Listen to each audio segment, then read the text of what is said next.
I've taught English speakers Portuguese for 20 years. Here's what nobody tells you. If you have been learning Brazilian Portuguese for a while and you still freeze when you try to talk to a Brazilian, that isn't your fault, and it doesn't mean you're bad at languages. I'm Brazilian. I left Brazil after university. I've lived in London for over 20 years, and I've spent those years teaching Portuguese to English speakers. I've learned to live in a second language myself, and I've also had a lot of time to see where English speakers tend to struggle with Portuguese and what really helps them get past those problems. Getting from learning Portuguese to actually using Portuguese with Brazilians can be frustrating. And there are a few things I've noticed over the years that I wish more Portuguese learners were told at the beginning of their learning journey. So here are 5 of them, plus a little bonus at the end. Number 1, you don't need to learn as much Portuguese as you think you do. When you start learning Portuguese, it can feel like there's so much to learn. You've got vocabulary, you've got verb conjugations, grammatical gender, different past tenses, the subjunctive, and it's very easy to feel that you somehow need to learn all of this before you can even have a conversation. But you really don't. What you need, especially at the beginning, is a relatively small amount of useful Portuguese words that you can actually use well. Think about the kinds of things you say all the time in your normal life. Things like, how are you? What are you doing? Where are you going? I don't know. I like that. How nice. What happened? These aren't advanced sentences, but if you can say things like these in Portuguese and understand the answers, you can already have lots of little interactions in Portuguese. And I'd much rather see a beginner confidently using 100 useful words and expressions than knowing 2,000 words they'll never use in a conversation. So don't look at the entire Portuguese language and think you have to conquer every single aspect of it before you're allowed to speak. Start with the Portuguese you actually need in your life. Number 2, the things that make you sound more Brazilian are surprisingly small.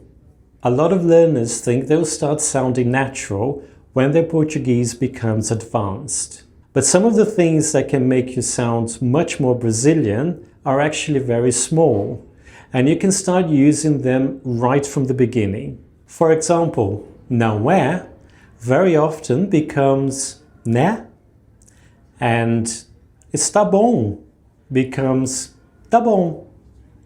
And there are little words and expressions like então tá, e aí? Tipo assim, they're everywhere in everyday conversation.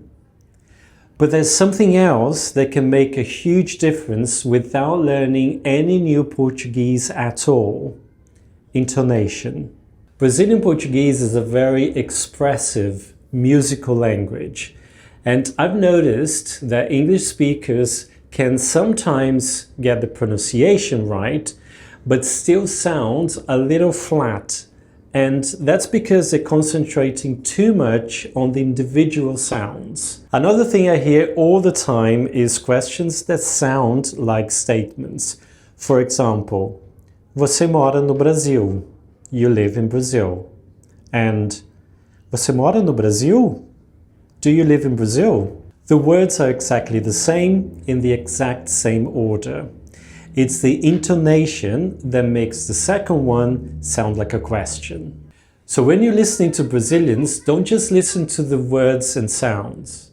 Pay close attention to the melody of the language, how the voice sometimes goes up and down, how we sometimes stretch sounds. You can say, Oi, tudo bem? And that's perfectly fine. But if you say, Oi, tudo bem? You already sound a lot more natural. But of course, don't overdo it, or you might end up sounding like you're in a Brazilian soap opera.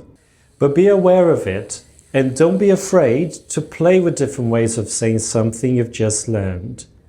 Because sometimes sounding more Brazilian isn't about learning more Portuguese, it's about doing more with the Portuguese you already know. Number 3, understanding Brazilians may actually get harder just when you think you're getting good at Portuguese. You can be doing really well in your lessons or on an app, and then have a conversation with a Brazilian and barely understand anything. And that's because understanding Portuguese in a learning environment and understanding Brazilians speaking naturally are very different things. We join words together, sounds change or disappear, so you need to train your ear for real spoken Portuguese. You can practice your listening by asking your Brazilian friends to send you short audio messages. You can listen to podcasts, you can watch Brazilian videos on YouTube, or films and series on streaming services. With videos, try starting with short scenes, and don't worry about understanding every single word. Initially, focus on getting the main idea. Watch with English subtitles first, so you understand what's happening.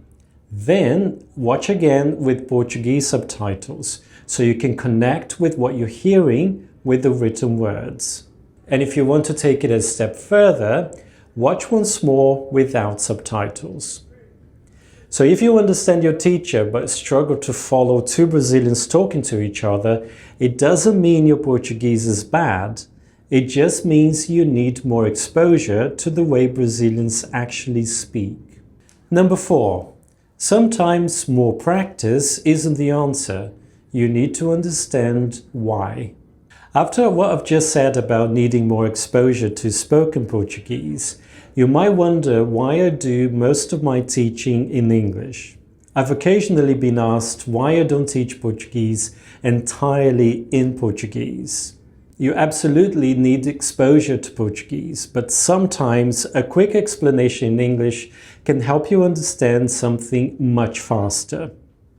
With pronunciation, for example, if a student is struggling with a sound, I often show them a similar sound in English. It may not be exactly the same, but it can get them much closer to the target sound, and then they can refine it with practice. And the same applies to grammar. For example, a female student might wonder why she needs to say o meu carro rather than a minha carro. I can then quickly explain in English that meu agrees with carro, not with the gender of the person who owns it. So it's o meu carro, but a minha casa, whether you are a man or a woman. Explaining something in English can save a lot of time. If I can explain something clearly in English in 30 seconds, instead of having you spend ages trying to work it out for yourself, why wouldn't I? Number 5, you're never going to feel 100% ready to speak Portuguese. You have to decide you're ready. One thing I've heard from students again and again is, I'm not ready to speak yet. They want to learn a bit more vocabulary, understand the past tense better, for example, or improve their pronunciation first. But there's always going to be something else to learn. So if you're waiting until you feel completely ready, you could be waiting a very long time. At some point, you just have to start using the Portuguese you already have, because speaking is part of how you learn. And a lot of the confidence you're actually waiting for actually comes from doing it. Start small. Ask, como foi o seu dia? Order something in Portuguese. Send a Brazilian friend a WhatsApp message, or say something to your Brazilian mother-in-law instead of automatically switching to English. Yes, you're going to make mistakes, forget words, and sometimes get halfway through a sentence without knowing how to finish it. And that's all part of learning to speak another language. So rather than waiting until you feel ready, think about what you can do with the Portuguese you already have, and start there. And here's a bonus tip. If you're worried about making mistakes when you speak to Brazilians, remember that they are probably much less worried about your mistakes than you are. Most Brazilians just appreciate the fact that you make an effort to speak their language. Sometimes, even if they notice the mistake you made, they will understand what you meant and the conversation will simply carry on. And yes, sometimes they might laugh at a mistake, but that doesn't necessarily mean they're laughing at you. Sometimes what you've said is just genuinely funny. I have a student who often mixes up the verb pedir, which means to ask for or to order, with the verb peidar, which means to fart. And when she does say peidar instead of pedir, we just have a laugh about it. So if you do make a mistake and the Brazilian you're speaking to starts laughing, just laugh with them. Making mistakes is just part of learning a language, so don't let the possibility of making them stop you from speaking. So I suppose if there's one thing I'd like you to take away from all of this, it's that you can do more with the Portuguese you already have than you think. You don't have to know everything before you start speaking, and sounding more natural isn't necessarily about learning more and more complicated Portuguese. Sometimes it's about noticing the little things Brazilians say, the filler words they use all the time, getting more exposure to the way they actually speak, or simply understanding why something works the way it does. And most importantly, don't wait for the day when you suddenly feel completely ready.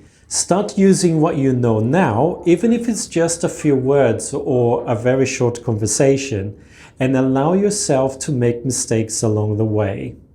Has any of this resonated with you? Is there anything you wish you'd known when you started learning Portuguese?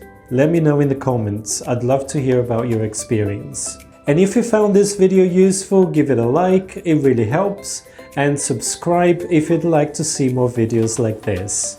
Muito obrigado, até a próxima!